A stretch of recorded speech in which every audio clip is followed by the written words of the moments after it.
Addictions is the root to so many social issues that we are all trying to address, like our violence, our gangs, of course the drugs and the alcohol, and there's suicides, ODs, and stuff that we have because of addictions. So knowing my history and knowing the fact that, well, I'm not a criminal, I'm not a thief, I'm not an addict anymore, I am somebody that's sober, I'm somebody that can give back. Well, if I can change the trajectory of things just by shedding a little bit of hope or inspiration, well, that will alone reduce whatever criminal activity that person might be in, or the addictions that person might be in. And all in all, it's causing like a ripple effect, right? So in some respects, you're not only just raising money, but you're raising awareness Yes. Yeah. and showing them as a model, hey, if I can do this, you can do this. Exactly.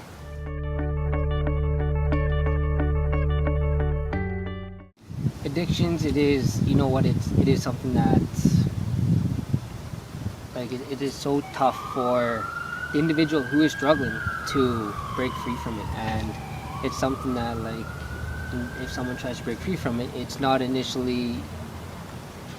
like they don't initially break from it like right off the hop. It doesn't happen overnight. And it does need persistence, and it does need dedication, and it does need, like, perseverance for the one individual who is struggling, to try to break free from that.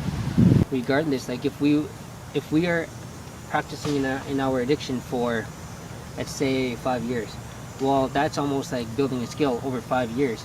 To break that skill and to build a new one, it's definitely going to take a lot of work.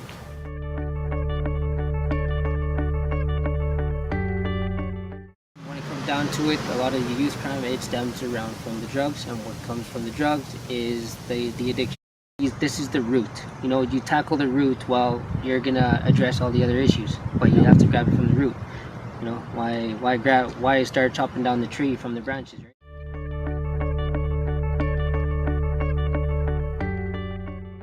On crime, yeah, you can build more jails, you can make harsher sentences, yes, but you know what? That's not gonna curb the issues. That's only gonna postpone the whole trajectory of the whole lifestyle, right?